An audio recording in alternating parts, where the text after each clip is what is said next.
High বন্ধুরা, তোমাদের সকলের প্রিয় চ্যানেল চলপরি বন্ধুতে তোমাদের সকলকে স্বাগত। আশা করি তোমরা সকলেই খুব ভালো আছো।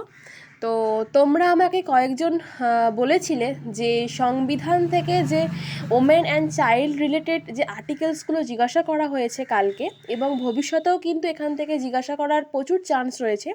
তো সেই আর্টিকেলসগুলো নিয়ে একটা ভিডিও বানাতে, তো আমি আজকে সেই আর্টিকেলসগুলো নিয়ে একটা ভিডিও করেছি, এবং তার সাথে ইম্পর্ট্যান্ট কিছু আর্টিকেলও আমি জুড়ে দিয়েছি, যেগুলো তোমরা একটু দেখে যাবে।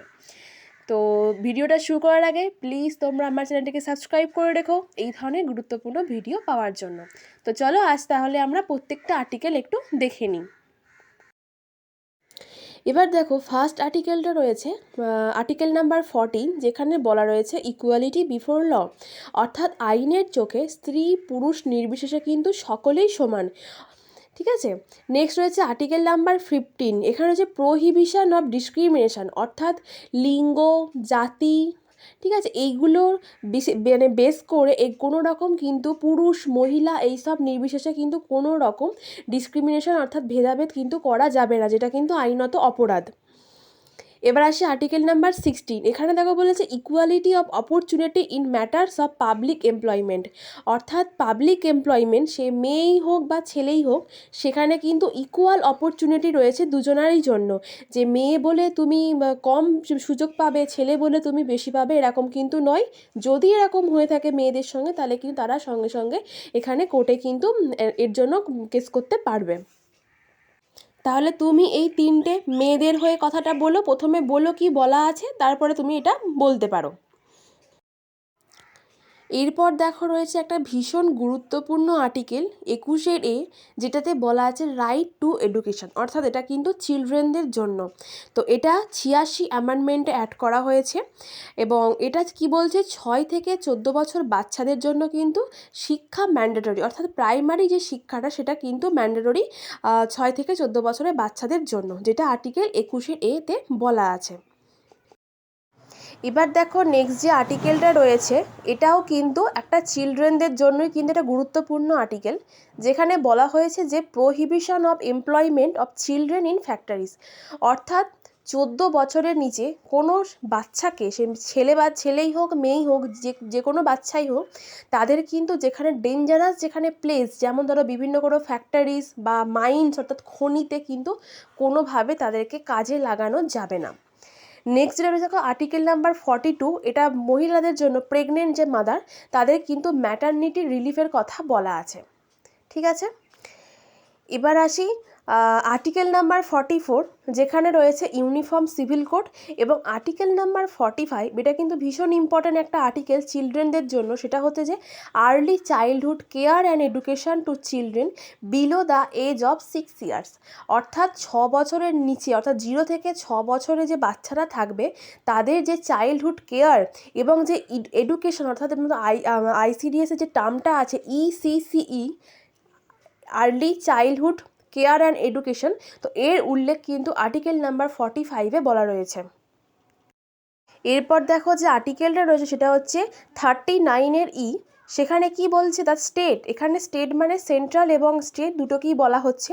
তো স্টেট কি করবে, টু এনশিওর করবে that the health and strength of women are not abused, okay, and they are not forced into entering a vocation against their choice due to economic necessities, অর্থাৎ এমন অনেক সময় দেখা যায় যে যখন মহিলাটির ইকোনমিক ক্রাইসিস চলে, তখন তাকে বাধ্য হয়ে বা তাকে বাধ্য করা হয় এমন কোনো খারাপ কাজের সঙ্গে যুক্ত হতে, তার ইচ্ছার বিরুদ্ধে গিয়ে তাকে কোনো ফোর্স করে অন্য কোনো কাজে লাগানো হয়।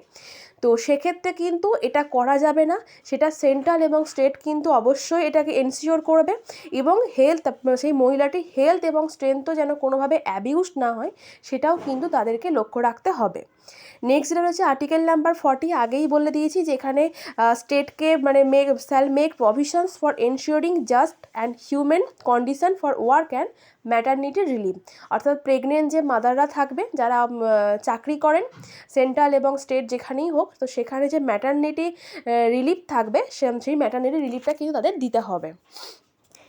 এবার দেখো নেক্সট যে আর্টিকেলটা রয়েছে সেটা হচ্ছে 39-এর অ্যান্ড 39-এর তো 39-এর এতে কি বলা হয়েছে যে স্টেটকে সিকিওর করতে হবে ম্যান অ্যান্ড ওম্যান, মহিলা এবং পুরুষ নির্বিশেষে সমানভাবে যেন তারা অ্যাডিকুয়েট মিনস ফর লাইভলিহুড, অর্থাৎ তারা যে জীবন ধারণ করছে সেটা যেন স্ত্রী পুরুষ নির্বিশেষে সমানভাবে ব্যাপারটা থাকে, সেটাই কিন্তু এখানে সিকিওর করতে হবে। এবং নেক্সট যেটা 39D-তে বলছে, সেটা বলছে যে the state is two secure equal pay for equal work for men and women, অর্থাৎ মহিলা এবং পুরুষ একই কাজের জন্য মানে সম কাজের জন্য সম বেতন, এই জিনিসটা কিন্তু সিকিওর করতে হবে। যে একই কাজ করছে অথচ সে মহিলা বলে তাকে কম পেমেন্ট করা হচ্ছে এবং সে পুরুষ বলে তাকে বেশি পেমেন্ট করা হচ্ছে, এটা কিন্তু করা যাবে না। এক্ষেত্রে করা হলে বা এরকম ঘটলে তাহলে কিন্তু সেই মহিলাটি কোর্টে কেস করতে পারেন। এবার দেখো, মহিলাদের গভর্নেন্স এবং পলিটিক্যাল ডিসিশানস মেকিংয়ে যারা তারা পার্টিসিপেট করতে পারে তার জন্য যে আর্টিকেলগুলো বলা আছে সেটা দেখো, আর্টিকেল নাম্বার 243-এর D-তে বলা আছে যে necessities that 1/3 of the total number of seats to be filled by direct elections in every panchayat shall be reserved for candidates, অর্থাৎ তোমরা তো শুনেইছো যে 1/3 বা 33.33% যেটা আর কি, তো সেটা মহিলাদের জন্য কিন্তু সমস্ত পঞ্চায়েতেই কিন্তু রিজার্ভ করা আছে। কেন? পলিটিক্যাল যাতে মানে পলিটিক্যাল ব্যাপারে পার্টিসিপেশন করতে পারে। এবার নেক্সট দেখো যেটা রয়েছে সেটা হচ্ছে 243-এর T, এখানেও বলা আছে দেখো 1/3 of the total number of seat to be filled by direct election in every municipality shall be reserve for woman, অর্থাৎ পঞ্চায়েত এবং মিউনিসিপ্যালিটি দুটোর ক্ষেত্রেই কিন্তু 1/3 করে যে সিট রিজার্ভেশন আছে তোমরা জানো, সেটা কিন্তু এই 243-এর দুটো ক্লজের মধ্যে রয়েছে। তো এই আর্টিকেলগুলো কিন্তু ভীষণ ইম্পর্টেন্ট। নেক্সট দেখো যেটা রয়েছে 243-এর T-এর যে ক্লজ নাম্বার 4, সেখানে বলা রয়েছে যে পঞ্চায়েত এবং মিউনিসিপ্যালিটির মতোই কিন্তু the offices of chairpersons shall be reserve for women in such manner as the state legislature may provide, অর্থাৎ স্টেট লেজিসলেচার অর্থাৎ আমাদের যে রাজ্য বিধানসভা রয়েছে সেখানেও কিন্তু চেয়ারপারসনের যে অফিস আছে সেখানেও কিন্তু মহিলা ক্যান্ডিডেটদের জন্য এরকম 1/3 রিজার্ভেশন কিন্তু রাখা আছে, অর্থাৎ প্রোভাইড কিন্তু করতেই হবে। ওকে, এবার দেখো এখনও পর্যন্ত আমরা যে আর্টিকেলসগুলো দেখলাম সেগুলো মূলত কিন্তু ওম্যান অ্যান্ড চাইল্ড রিলেটেড। এবার যে ইম্পর্ট্যান্ট আর্টিকেলসগুলো তোমরা অনেকেই জানো, তো একটুখানি তোমরা চোখ বুলিয়ে দেখে নাও, এগুলো কিন্তু তোমাদের জানা উচিত এবং ইন ফিউচার যে ইন্টারভিউগুলো আসছে সেখানে কিন্তু তোমাদের আস্ক করতেই পারে।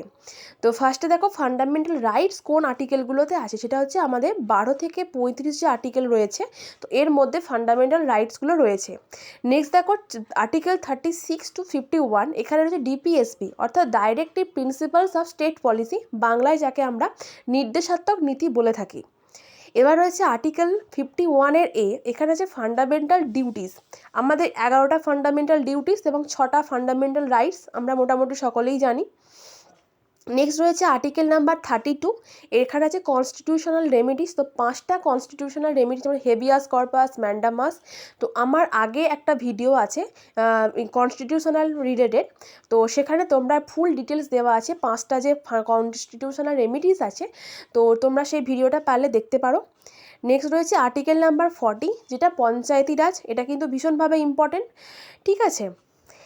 এরপর দেখো রয়েছে আর্টিকেল নাম্বার 54, যেখানে দেখো ইলেকশন অফ প্রেসিডেন্ট রয়েছে, তোমরা জানো যে কদিন আগেই কিন্তু আমাদের প্রেসিডেন্ট ইলেকশন হলেন, তো সেহেতু এটা কিন্তু জিজ্ঞাসা করতেই পারে যে কোন আর্টিকেলে বলা আছে।